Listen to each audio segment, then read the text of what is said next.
le podcast Déclic comprendre les transitions pour vulgariser, ouvrir la réflexion et surtout donner envie d'agir. Cet épisode sera diffusé en 2 parties.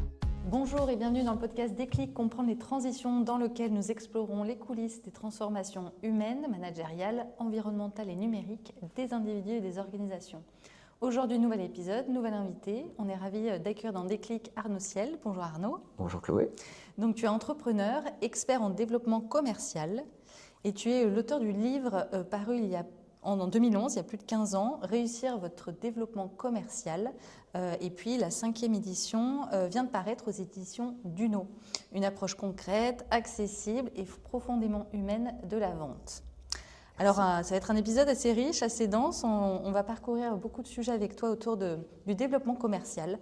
Arnaud, dans ton livre justement qui est avec nous, qui est ici, tu accompagnes les entrepreneurs depuis plus de 10 ans. Et en 2026, avec l'essor de l'IA, la situation des messages commerciaux et l'évolution des comportements clients, qu'est-ce qui a le plus changé dans la manière de développer son business dont tu parles dans ce livre ? Alors justement, puisque tu évoques l'IA, les messages automatisés, les messages massifs, je trouve que justement cette forme de prospection ouvre encore plus la fenêtre, ouvre encore plus l'opportunité à une prospection au contraire humaine, artisanale, très professionnelle, très préparée, parce que justement les prospects sont saturés de recevoir des messages sans âme, sans couleur, sans odeur, automatisés, dont on perçoit que finalement ils ont été conçus par une machine et non pas par un humain. Et il y a, à ma connaissance, aucun prospect qui a envie d'être prospecté par une machine. Je crois que tous les prospects ont au contraire envie d'être prospectés par des humains. Donc cette approche automatisée, déshumanisée, ouvre encore plus la fenêtre et crée encore plus d'opportunités pour les entrepreneurs qui auront une approche en même temps très professionnelle et très humaine. C'est que l'IA, il y a ce biais-là d'uniformiser un discours, un storytelling, avec tous les prompts qu'on peut trouver grâce à cet outil, qui est aussi très pertinent sur d'autres choses. Sur le développement commercial, en tout cas, c'est vrai que de ce qu'on comprend, il va falloir quand même être bien outillé pour se différencier correctement. Et du coup, vendre en 2026, est-ce que c'est plus complexe qu'avant ? Je ne crois pas. Je ne crois pas. La vente, c'est une vieille activité. On est ici, on est basé à Marseille, c'est une ville qui a 2600 ans d'histoire. Il y a 2600 ans, il y avait déjà des vendeurs d'amphores à Marseille. Je pense qu'ils avaient les mêmes défis, alors différents, mais fondamentalement, la vente reste la même. La vente, c'est quoi? Si on ouvre le dictionnaire Larousse, moi j'adore le dictionnaire, on va trouver une définition très simple. Échanger des produits ou des services contre une somme d'argent. Ce fondamental, il n'a pas bougé. Qu'est-ce qui a pu évoluer? Oui, potentiellement, le niveau d'attente, d'exigence et d'information des prospects. Effectivement, en 2600 ans, quand le commercial en amphore allait prospecter un fabricant d'huile, il y avait un devoir et un travail d'information très important de la part du vendeur d'amphore. Je te raconte ça comme si je l'avais vécu, c'est extraordinaire. Oui, on se projette. Mais on y est. Aujourd'hui, l'acheteur d'amphore est très renseigné. Il est allé sur Internet, il a utilisé l'IA, il a demandé à Claude. Il est très pointu sur le sujet déjà de l'amphore. Donc ça implique que nous, vendeurs, nous, entrepreneurs, quand on va voir un acheteur d'amphore potentiel, que nous soyons préparés à ce niveau d'information et de préparation du prospect. Oui, ça a évolué. Effectivement. Donc est-ce que ça rend plus complexe cette évolution justement ? Ça donne peut-être plus d'exigences en matière de professionnalisme. Ça oui. Plus que jamais, on doit être préparé. Pour prendre un exemple moins lointain que les vendeurs d'amphores, dans les années 1980, l'information était difficile, coûteuse, complexe à trouver. On pouvait rentrer chez un prospect et lui dire « Bonjour Chloé, rappelle-moi qu'est-ce que fait ta boîte ?» C'était possible parce que c'était complexe de trouver de l'information sur ton entreprise avant de te rencontrer. Aujourd'hui, cette question-là serait éliminatoire. Oui. Et tu aurais raison de ramener à la porte un vendeur qui te poserait une question pareille. Parce qu'il aurait fait une faute terrible de préparation en 2026. Oui. Donc ce qui change peut-être, c'est le niveau de professionnalisation, de préparation, d'information que l'on doit aller chercher. avant de rencontrer un prospect. Voilà, peut-être un axiome qui peut nous guider, c'est qu'on n'a pas le droit de poser à un prospect une question à laquelle on aurait trouvé réponse en se préparant. Oui, il y a une forme d'exigence qu'on constate avec ce propos. Voilà, qui est sans doute accrue. Oui. Après, on ne va pas enfoncer des portes ouvertes en disant oui, que les événements géopolitiques perturbent, inquiètent. Je pense que c'est un intemporel qu'on a oublié. Mais il y a 2600 ans, il y avait aussi des événements géopolitiques qui pouvaient perturber le business. On a parlé de storytelling un petit peu en introduction. On y vient, storytelling et relations clients. Aujourd'hui, tout le monde parle de storytelling. Concrètement, qu'est-ce qu'un bon récit aujourd'hui commercial en 2026 ? Ça me fait penser à une anecdote récente. J'étais chez un client qui a une équipe avec lui et un de ses collaborateurs m'interpelle, me prend à part, me dit « Arnaud, il faut que tu lui dises un truc là. Il faut qu'il arrête de dire de partout aux prospects qu'on est 20 alors qu'on est 5. On est ridicule. » Pourquoi je te raconte cette anecdote? Parce qu'une des premières qualités du storytelling, d'un bon storytelling selon moi, c'est la vérité. L'information est tellement facilement vérifiable. Là encore, pour reprendre un exemple un peu moins lointain, dans les années 80, on pouvait tricher et dire qu'on était 20 ou même 200, alors qu'en fait, on était une TPE de 5. Alors, vérifier, justement avec l'arrivée de l'IA générative, moi j'ai l'impression justement que le réel et l'irréel, il y a quand même une grande difficulté à faire la part des choses. Oui, parce que comment on fait aujourd'hui pour obtenir la vérité des faits véridiques? Parce que pour vérifier l'information, effectivement, il y a beaucoup d'informations, mais comment la vérifier réellement? Si on prend l'exemple très concret des effectifs, qui est une information relativement facile à vérifier de manière fiable, on a des sources comme Papers, comme Société.com, comme les greffes des tribunaux de commerce, qui nous donnent sur les effectifs une information fiable. Est-ce qu'un assistant IA est un collaborateur, un effectif, fait partie des effectifs? Selon moi, non, mais au sens légal, au sens objectif du terme, il ne rentre pas dans les effectifs. Après, factuel. Parce que j'imagine les auditeurs qui pourraient écouter, chefs d'entreprise, les collaborateurs, aujourd'hui, un certain nombre comme nous, on a des assistants IA. Est-ce qu'ils font partie des effectifs? Comment on peut jouer là-dessus aussi, tu vois, sur le storytelling toujours C'est une bonne question. C'est vrai que par exemple dans le monde du développement informatique, un agent IA peut être l'équivalent d'un développeur senior. Est-ce que je le compte pas dans mon équipe? Il y a une part de débat philosophique presque. Maintenant, une nouvelle fois, la thèse la plus facile à défendre, c'est la vérité. Donc pour moi, un bon storytelling s'appuie sur la vérité, sur une vérité assumée. Également, un bon storytelling, on est aligné avec ce que l'on est vraiment. C'est-à-dire qu'il peut y avoir une tentation dans le storytelling de vouloir à tout prix reprendre des courants, des croyances, des tendances qui sont dans l'air du temps. Et on veut à tout prix avoir l'air ci ou ça. C'est de mon point de vue pas très efficace si ça ne correspond pas à notre profonde réalité, à nos croyances réelles. Donc un bon storytelling, il est aligné sur ce que nous sommes vraiment. Et enfin, selon moi, le meilleur des storytelling, c'est quand même celui qui parle avant tout au cœur du prospect.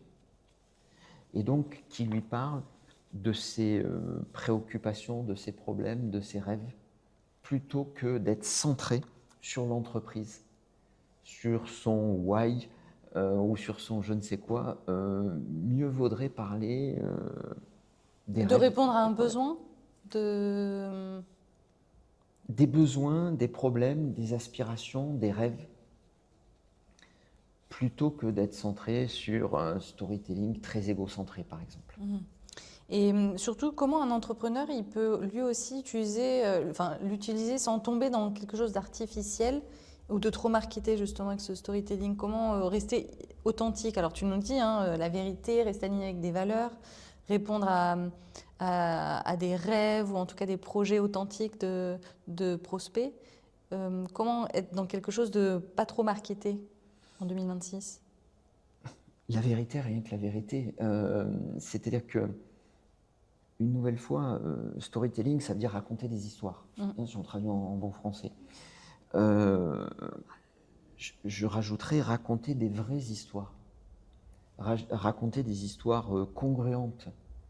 C'est-à-dire que, et on ne va pas citer de nom, mais il y a certains candidats dans des élections qui se sont fourvoyés, qui ont fait des scores désastreux, parce ils ont essayé d'incarner des personnages ou des discours qu'ils n'étaient pas. Je pense que très rares sont les personnes qui ont des talents de menteurs. C'est très rare et c'est heureux d'ailleurs. Donc ne cherchons pas à mentir, ne cherchons pas à nous travestir. Montrons-nous tels que nous sommes, avec nos défauts, nos qualités. Alors évidemment, dans un storytelling commercial, on va plutôt mettre en avant les qualités. Mais en tout cas, de raisonner avec son client. Oui, oui. Et je pense que si on raconte une histoire vraie, on sera crédible. Et nous ne nous inventons pas un personnage que nous ne sommes pas. On ne va pas réussir à le tenir. Alors, entrepreneur et différenciation, hein, c'est quand même ça aussi l'idée, de se différencier. Tu accompagnes beaucoup de dirigeants de petites entreprises, Arnaud, et souvent à la fois patron et vendeur. Dans un contexte de forte concurrence qu'on connaît aujourd'hui, comment réussir justement à se démarquer sans gros budget? Parce que souvent, on imagine que le marketing ou le développement commercial, ça peut être un budget assez conséquent, et sans équipe dédiée pour cette petite structure. Justement, je pense que le patron ou la patronne d'une petite structure a un atout énorme. C'est sa personnalité. Tu parles de différenciation, mais justement, notre personnalité, chacun d'entre nous, elle est unique. On a intérêt à mettre le plus possible de sa personnalité dans son entreprise parce que ça, c'est inimitable. Inimitable, pardon. Et de toute façon, enfin, la plupart des TPE en France sont des TPE de service. Donc on réalise une prestation. Donc c'est encore plus important dans une prestation d'incarner cette prestation. Donc le gros atout du dirigeant ou de la dirigeante de petite boîte, c'est sa personnalité. D'incarner. Ouais. Et de toute façon, j'ai une célèbre citation, mais je ne sais plus à qui l'attribuer. Les gens avant tout font du business avec vous parce que c'est vous. Donc le dirigeant, la dirigeante de petite boîte a intérêt, pour se différencier, à mettre avant tout de sa personnalité dans l'entreprise, dans la manière de prester, dans la manière de communiquer. Et on peut faire ainsi beaucoup de choses à très peu de budget. Et pour continuer à se différencier, il y a deux leviers. Voilà, comment? Qui sont sous-estimés. Deux leviers qui coûtent très peu cher. Le premier, c'est l'attention, voire l'obsession que l'on peut porter à tous les détails. Et pour se guider, pour ne rater aucun de ces détails, on peut se servir des 5 sens. Le toucher, le goûter, le voir, l'entendre et le goûter. Et ces 5 sens, c'est très intéressant pour vérifier qu'est-ce que mes prospects, qu'est-ce que mes clients peuvent toucher, goûter, sentir, voir et entendre quand ils sont en contact avec moi. Alors, c'est-à-dire, très concrètement? Prenons 2-3 exemples. Tiens, ton smartphone est là, sur la table. À quoi ressemble ta boîte vocale? Si je t'appelle, que tu ne me réponds pas, quel est le message que j'ai? Un message impersonnel? Vous êtes sur la boîte vocale du 06 nana? Pire encore, un message de l'opérateur? Cette boîte vocale est saturée. Alors désincarner complètement, là. Et pire encore, c'est-à-dire que là, on accueille nos prospects par téléphone avec une poubelle pleine. Une catastrophe.